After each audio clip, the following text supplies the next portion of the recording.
How you doing, Bob? Citizens for a Better Broome podcast. Hey, Andy. Good to hear your voice. Glad to be with you today on early days of April, or early days of June. Coming into the dog days of summer. Yes. So, hey, folks, thanks for listening. Quick announcement. We are always telling you to share with your friends and so on. You can keep checking us out on Facebook, Citizens for a Better Broome, and bobkingsley.com for the written material. But also we want to remind you, or not remind you, but tell you that we're going to take a little hiatus here for the summertime. We just had a meeting last night. You know, it just is very obvious that people have a lot on their plates. There's a lot going on, and we need to take some time off in the summertime, recharge a little bit. So we're going to do just that. We're going to stop podcasting until September, and we won't meet again in person until September, first Monday in September. And again, it will be at probably at Thirsties, but if there's a change, we'll let you know. But just so you know, we're not going away. We're just going to take a little hiatus. We'll go on today. We'll talk about what's going on today. So let's hear it, Andy. Well, I'll tell you, I know this is an important topic for you, dear to your heart. The Broome Transit is going to receive up to 8 buses, completely electric. Yeah. 1.2 million apiece. And Garner was so proud, the county executive of Broome County, that the first step for a better tomorrow. So 6 buses will arrive 12 to 15 weeks, and then another 2. It's going to be beautiful because they're still going to be empty.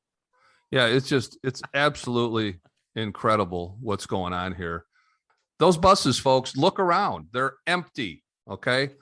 They're empty. You could be doing this job with a sidecar and motorcycle. I've said it before. It's not even tongue in cheek on a lot of these routes. It actually could be done with a sidecar and some and a of motorcycle. Them, right? So half of them, 2/3. So this is a make work project for BAE. Let's be clear.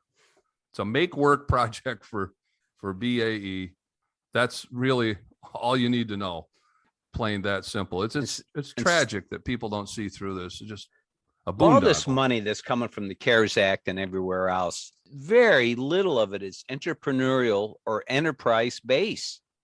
Who wants to live in New York? This is what it gets down to. And I got my my bribe came in the mail yesterday from I haven't gotten my Hochul. bribe yet. What the hell's up with that? I'm very disappointed. I thought my bribe would be forthcoming, and it's not.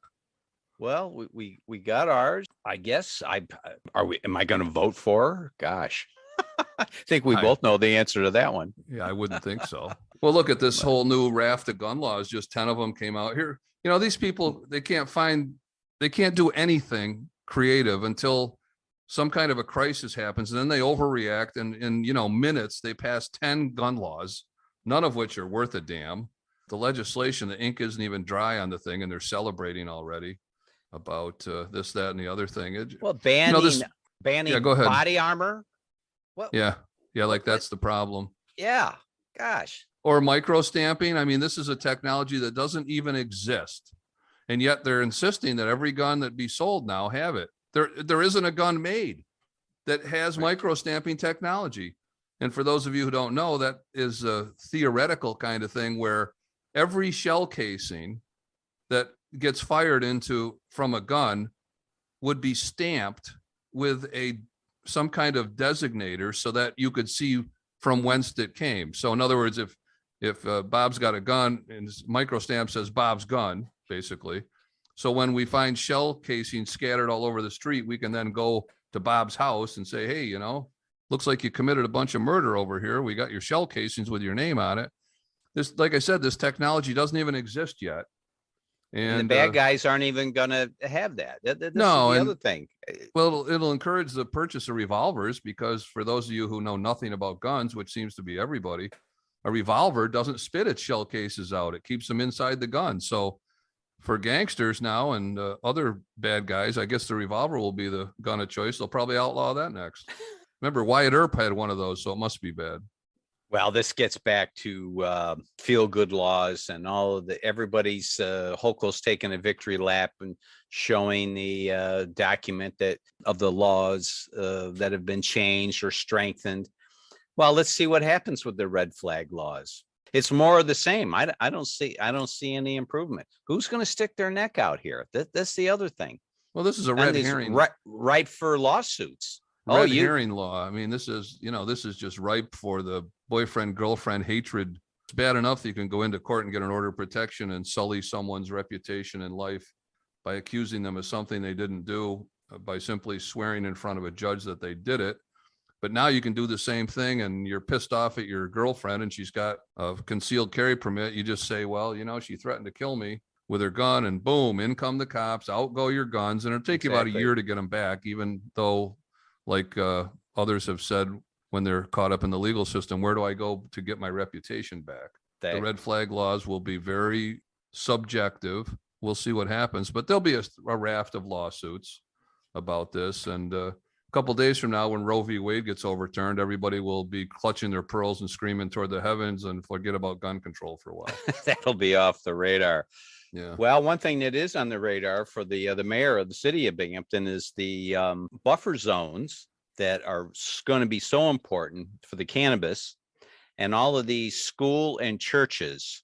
That's the problem, is that there's buffer zones all around the academic institutions and the spiritual institutions. I think it's a little bit over the top. You're going to have, I don't know how many retailers are you going to have. And it's going to be curious to see if the black market, the street vendors are going to be very competitive against the cannabis retailers that are going to start up here and shortly. you just said it. It's real curious. And I mean, we're going to have a buffer zone around schools and churches. So why, if you feel that way, why not have a buffer zone around, well, I don't know, the whole city of Binghamton? Why not just say, we're not going to engage in this because we don't think it's healthy activity. We don't think it's setting a good example for a government entity to be involved in servicing a process that we heretofore put people in jail for doing. But now that there's money involved in the process, all of a sudden we forgive all sins and we want to commit them now. I mean, that is so disingenuous. It just shows you how little character, how little honorable thought goes into these things. It's nothing to do other than money. And here you are going to be driving around stoned all the time. And there's no way that law enforcement can, there's no test as there is like in a DUI, with an alcohol sniffer.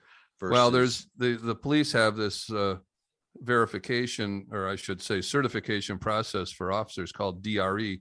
These guys get DRE certification. That stands for Drug Recognition Expert. These are guys who go to school for 8 weeks and then are knighted with the drug recognition expert. What happens is if the cop suspects you of droopy eyes and a bag of Fritos in the car, thinking that you're stoned, he calls the DRE in and he takes a look at your eyes and says, yep, he's stoned. And we go to court based on that. So that's the current state of law enforcement. That's what it takes. It's a visual. You look at the guy's it's a visual eyes. And it's an 8-week course the DREs take on how to recognize somebody that's stoned. Most of them know because they have been stoned, so they can, not to be too critical, but let's be real. I mean, 20-something-year-old coming into law enforcement, what's the chances of them never being stoned? I don't think very good. So anyway, just another, and again, this will spawn off another growth industry of counseling people how not to smoke pot and running them through a system that requires an interlock on their car, verification of where they are, and blah, blah, blah. And everybody's making money. And we all look like we're virtuous people. Well, for employers, insurance companies require, drug testing, and the marijuana or cannabis, that's off the radar now. You're not allowed to test for it in the state of New York. Well, it's really an interesting situation because, as we know, with federalism, we have 50 states, and the 50 states are to be independent and governed separately, and that's a good thing. Mm-hmm. And so far, the federal government has on the books said that cannabis is a Schedule C drug, which puts it right up there with some of the big boys. And these states are taking a hell of a risk because banking, for example, is controlled by federal regulation. So if you're a cannabis shop in New York, you could be totally legal here, quote unquote, and have a bank account over at Citizens Bank and find it frozen one day because the feds decided, and they could do this overnight, that you're Okay. violating federal law, and that's federal authority on that bank, and boom, your proceeds are frozen. So I would caution people to not get too excited about these laws ad hoc being declared something nice in New York, because it may not be nice in the eyes of the feds, and that could happen to you real quick. So you can't get on an airplane and bring home some gummy bears that had You could try. for cannabis. You could try, Right. you know, probably wouldn't recommend it. Again, you're going to run afoul of federal air regulations in this case. And, but who knows? I mean, look, they're letting everybody out of jail anyway. If they even arrest you, you don't have to post any bail. So who cares? Right. And it's decriminalized.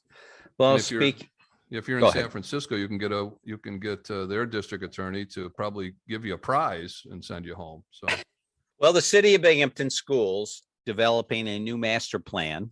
As anybody that's been awake in the city of Binghamton knows, that many of the elementary schools, nice here, that are crumbling, falling apart, and they're going to have to do something, as well as with declining population and an ever increasing tax bill that is coming to the residents.